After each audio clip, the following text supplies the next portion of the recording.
नमस्कार। प्रादेशिक समाचार के साथ मैं चंदन कुमार कौंडिल्य। पहले मुख्य समाचार। प्रधानमंत्री नरेंद्र मोदी ने कहा, भारत में बनी चीजों की दुनिया में बढ़ी मांग, $400 बिलियन का निर्यात कर हासिल की उपलब्धि। मन की बात कार्यक्रम में प्रधानमंत्री ने देशवासियों से जल संरक्षण का किया आग्रह, कहा पानी की रिसाइक्लिंग कर घरों में करें इस्तेमाल। बिजली की मांग में वृद्धि के बाद भी भारत ने कोयला आयात में उल्लेखनीय कटौती दर्ज की। और आईपीएल क्रिकेट टूर्नामेंट में आज दिल्ली कैपिटल्स का मुकाबला मुंबई इंडियंस से और Punjab Kings royal Challengers Bengaluru से होगा। और समाचार से पहले एक जरूरी संदेश। श्रोताओं से अपील है कि कोविड से सुरक्षित रहने के लिए कृपया इन 4 सरल उपायों का पालन अवश्य करें। पूर्ण टीकाकरण कराएं, मास्क पहनें, 2 गज की सुरक्षित दूरी बनाए रखें, हाथ और चेहरा साफ रखें। और अब समाचार विस्तार से। मन की बात कार्यक्रम में प्रधानमंत्री नरेंद्र मोदी ने कहा कि भारत ने पिछले सप्ताह $400 बिलियन यानी 30 लाख करोड़ रुपए के निर्यात का लक्ष्य हासिल किया है। पहली बार सुनने में लगता है कि ये अर्थव्यवस्था से जुड़ी बात है, लेकिन ये अर्थव्यवस्था से भी ज्यादा भारत के सामर्थ्य, भारत के पोटेंशियल से जुड़ी बात है। एक समय में भारत से एक्सपोर्ट का आंकड़ा कभी 100 बिलियन, कभी 150 बिलियन, कभी 200 बिलियन तक हुआ करता था। अब आज भारत $400 बिलियन पर पहुंच गया है। इसका एक मतलब ये कि दुनिया भर में भारत में बनी चीजों की डिमांड बढ़ रही है। दूसरा मतलब ये कि भारत की सप्लाई चेन दिनों दिन और मजबूत हो रही है। और इसका एक बहुत बड़ा संदेश भी है। देश विराट कदम तब उठाता है जब सपनों से बड़े संकल्प होते हैं, जब संकल्पों के लिए दिन रात ईमानदारी से प्रयास होता है तो वो संकल्प सिद्ध भी होते हैं। अगले महीने बहुत से पर्व। प्रधानमंत्री ने पद्म सम्मान समारोह में बाबा शिवानंद जी की चर्चा करते हुए कहा कि उनकी उम्र 126 साल है। उनकी फुर्ती देखकर मेरी तरह हर कोई हैरान हो गया होगा और मैंने देखा पलक झपकते ही वो नंदी मुद्रा में प्रणाम करने लगे। प्रधानमंत्री ने कहा कि उनमें योग के प्रति एक जज्बा है और वे बहुत स्वस्थ जीवन जीते हैं। श्री मोदी ने कहा कि 7 अप्रैल को विश्व स्वास्थ्य दिवस मनाएंगे। आज पूरे विश्व में स्वास्थ्य को लेकर भारतीय चिंतन, चाहे वो योग हो या आयुर्वेद, इसके प्रति रुझान बढ़ा जा रहा है। उन्होंने कहा कि स्वास्थ्य का सीधा संबंध स्वच्छता से भी जुड़ा हुआ है। प्रधानमंत्री ने कहा कि पानी की एक एक बूंद बचाने के लिए हम जो भी कुछ कर सकते हैं वो हमें जरूर करना चाहिए। उन्होंने कहा कि आजादी के अमृत महोत्सव से हमारे देश के हर जिले में कम से कम 75 अमृत सरोवर बनाए जा सकते हैं। कुछ पुराने सरोवरों को सुधारा जा सकता है, कुछ नए सरोवर बनाए जा सकते हैं। मुझे विश्वास है कि आप इस दिशा में कुछ न कुछ प्रयास जरूर करेंगे। प्रधानमंत्री ने कहा कि भारत की संस्कृति, हमारी भाषाओं, हमारी बोलियां, हमारे रहन सहन, खान पान का विस्तार, ये सारी विविधताएं हमारी बहुत बड़ी ताकत है।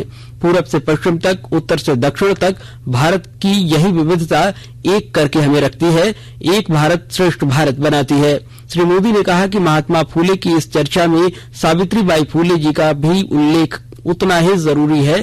सावित्रीबाई फूले ने कई सामाजिक संस्थाओं के निर्माण में बड़ी भूमिका निभाई थी। एक शिक्षिका और एक समाज सुधारक के रूप में उन्होंने समाज को जागरूक भी किया और उनका हौसला भी बढ़ाया।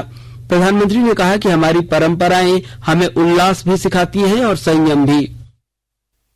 अगले महीने बहुत से पर्व त्योहार आ रहे हैं।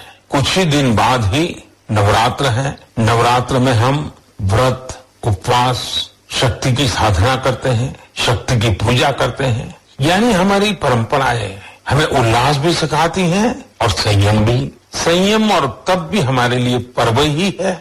इसलिए नवरात्र हमेशा से हम सभी के लिए बहुत विशेष रही है। नवरात्र के पहले ही दिन गुड़ी पड़वा का पर्व भी है। अप्रैल में ही ईस्टर भी आता है और रमजान के पवित्र दिन भी शुरू हो रहे हैं। हम सबको साथ लेकर अपने पर्व मनाएं, भारत की विविधता को सशक्त करें, सबकी यही कामना है। प्रधानमंत्री नरेंद्र मोदी परीक्षा पे चर्चा कार्यक्रम में 1 अप्रैल को नई दिल्ली के तालकटोरा स्टेडियम में विद्यार्थियों, अभिभावकों और शिक्षकों के साथ बातचीत करेंगे। श्री मोदी तनाव मुक्त परीक्षा के बारे में अपने विचार रखेंगे। इस कार्यक्रम में शामिल होने के लिए कक्षा 9वीं से 12वीं तक के विद्यार्थियों, शिक्षकों और अभिभावकों का चयन ऑनलाइन प्रतियोगिता के माध्यम से किया जाता है। और देश के युवाओं को प्रतियोगिता परीक्षाओं में तैयारी के मदद के लिए उद्देश्य से आकाशवाणी के एफएम गोल्ड चैनल पर एक विशेष कार्यक्रम अभ्यास शुरू किया जा रहा है। क्या आप कॉम्पिटिटिव एग्जाम की तैयारी कर रहे हैं? ऑल इंडिया रेडियो के नए प्रोग्राम अभ्यास में हमारे विशेषज्ञ आपके सवालों का देंगे जवाब। शनिवार रात 9:30 बजे एफएम गोल्ड पर। इस बार का विषय है हिस्ट्री। आप इससे जुड़े सवाल व्हाट्सएप करें 9289094044 पर, या सवाल ईमेल भी कर सकते हैं abhyas.air@gmail.com पर। इतिहास विषय पर आपके प्रश्न हमें 30 मार्च तक मिल जाने चाहिए। आपका अभ्यास हमारा प्रयास। केंद्र सरकार ने प्रधानमंत्री गरीब कल्याण अन्न योजना की अवधि और 6 महीने के लिए बढ़ा दी है। अब इस वर्ष सितंबर तक लाभार्थियों को इस योजना के तहत सहायता मिलेगी। यह घोषणा करते हुए प्रधानमंत्री नरेंद्र मोदी ने कहा कि देश के 80 करोड़ से अधिक लोगों को पहले की तरह इस योजना का लाभ मिलता रहेगा। उन्होंने कहा कि देश की शक्ति देश के हर नागरिक में निहित है। प्रधानमंत्री ने कहा कि इस शक्ति को और सुदृढ़ बनाने के लिए सरकार ने इस योजना की अवधि बढ़ाई है। योजना का 5वां चरण इस माह के अंत में समाप्त होना था। सितंबर 2022 तक इस योजना पर 80,000 करोड़ रुपए और खर्च होंगे। इस योजना के जरिए राष्ट्रीय खाद्य सुरक्षा अधिनियम के तहत आने वाले प्रत्येक लाभार्थी को हर महीने 5 किलोग्राम अनाज निःशुल्क प्राप्त हो रहा है। और इधर राष्ट्रव्यापी टीकाकरण के तहत देश में अब तक 183 करोड़ 20 लाख से अधिक कोविड रोधी टीके लगाए जा चुके हैं। स्वास्थ्य मंत्रालय ने बताया है कि कल 29,90,000 से अधिक कोविड टीके लगाए गए। कल 1,400 लोगों में कोविड संक्रमण की पुष्टि भी हुई और 1,800 से अधिक रोगी संक्रमण मुक्त हुए। इस समय 16,000 से अधिक संक्रमित उपचाराधीन हैं। अब तक इस महामारी से 4 करोड़ 24 लाख लोग संक्रमण मुक्त हो चुके हैं। वहीं 78 करोड़ 69 लाख लोगों के नमूनों की जांच की जा चुकी है। और आकाशवाणी के ताजा तरीन समाचारों के लिए आप हमारी वेबसाइट newsonair.com पर लॉग इन कर सकते हैं। ताजा समाचार ट्विटर हैंडल @AIRNewsAlerts और Facebook page all India radio news पर भी उपलब्ध है। आप प्रादेशिक समाचार एकांश के ट्विटर हैंडल @AIRnews_रांची और फेसबुक पेज, इंस्टाग्राम पेज और YouTube channel AIR news Ranchi पर भी हमारे बुलेटिन सुन सकते हैं। प्रादेशिक समाचार आप आकाशवाणी रांची से सुन रहे हैं और अब पेश है कोरोना से बचाव के कुछ संदेश।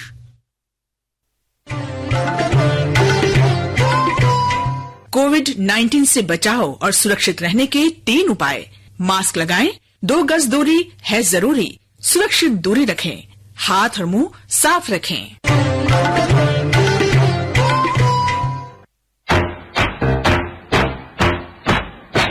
चलो मिलकर एक शुरुआत करें, चलो एक फैसला आज करें, मास्क नहीं तो टोकेंगे, कोरोना को रोकेंगे, चलो एक इरादा करते हैं, चलो एक इरादा करते हैं, मास्क नहीं तो टोकेंगे, कोरोना को रोकेंगे।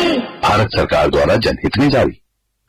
प्रादेशिक समाचार में आपका एक बार फिर से स्वागत है।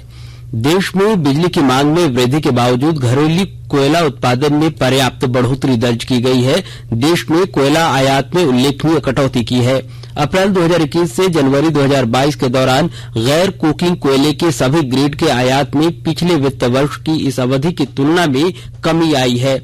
वहीं पिछले वित्त वर्ष में 163 मिलियन टन गैर कोकिंग कोयला का आयात किया गया था, जो इस अवधि में घटकर लगभग 125 मिलियन टन रह गया है।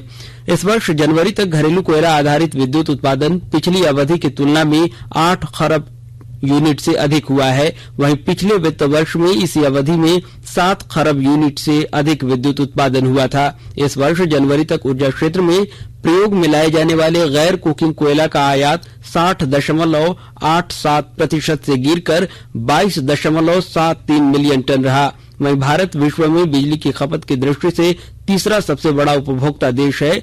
देश में विद्युत मांग हर वर्ष 4.7% की दर से बढ़ रही है। इधर भारत से नियमित अंतर्राष्ट्रीय उड़ानों का परिचालन कल आधी रात से फिर से शुरू हो गया है। कोविड महामारी के कारण अंतर्राष्ट्रीय उड़ानें करीब 2 साल तक बंद थीं। केंद्र सरकार ने हवाई अड्डों और उड़ानों पर मौजूदा कोविड मानकों में कई ढील देने की घोषणा की है। नागरिक उड्डयन मंत्रालय के नए नियम के अनुसार केबिन क्रू सदस्यों को अब पीपीई किट पहनने की आवश्यकता नहीं होगी। वहीं हवाई अड्डों पर सुरक्षा कर्मी को फिर से यात्रियों का पैट डाउन सर्च करने की अनुमति दे दी गई है। अंतर्राष्ट्रीय उड़ानों में चिकित्सा आपात स्थिति के लिए 3 सीटें खाली छोड़ी जाएंगी। वहीं हवाई अड्डों पर उड़ानों में मास्क पहनना और हाथों की साफ सफाई अभी भी अनिवार्य है। और देश ने 50,000 से अधिक गांवों को खुले में शौच मुक्त ओडीएफ प्लस बनाने की उपलब्धि हासिल कर ली है। तेलंगाना में सर्वाधिक 13,960 से अधिक गांव ओडीएफ प्लस हैं। वहीं तमिलनाडु और मध्य प्रदेश में ओडीएफ प्लस गांवों की संख्या सबसे अधिक है।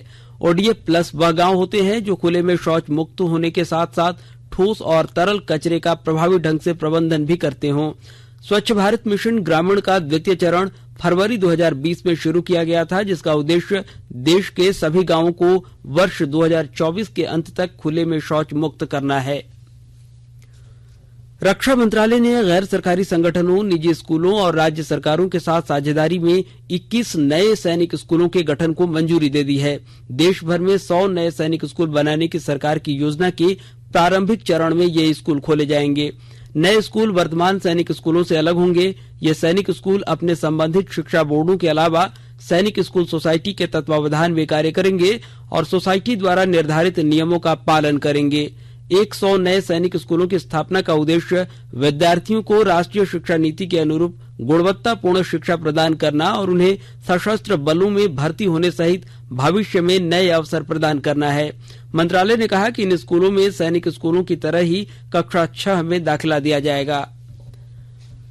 अमृत महोत्सव के तहत आकाशवाणी के साप्ताहिक क्विज में आइए आप भी शामिल हों।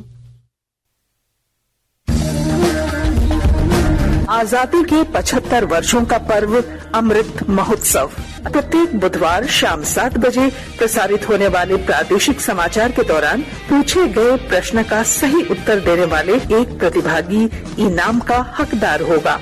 इसके लिए सुनते रहें आकाशवाणी रांची का प्रसारण।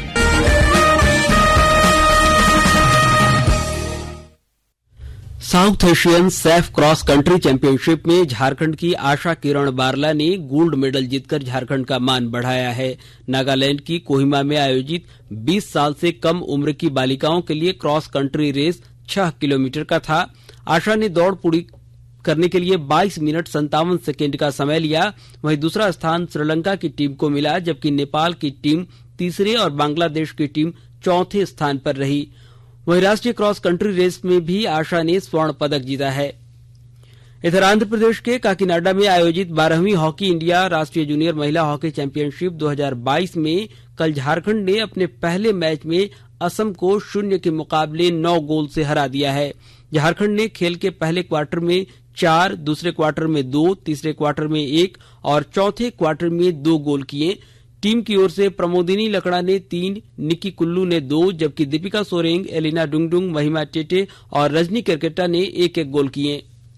इधर आईपीएल क्रिकेट टूर्नामेंट में आज मुंबई के ब्रेबॉर्न स्टेडियम में दिल्ली कैपिटल्स का मुकाबला मुंबई इंडियंस से होगा। यह मैच 3:30 बजे शुरू होगा। 7:30 बजे मुंबई के डीवाई पाटिल स्टेडियम में पंजाब किंग्स और रॉयल चैलेंजर्स बेंगलुरु का आमना सामना होगा। कल कोलकाता नाइट राइडर्स ने मौजूदा चैंपियन चेन्नई सुपर किंग्स को 6 विकेट से पराजित कर दिया था।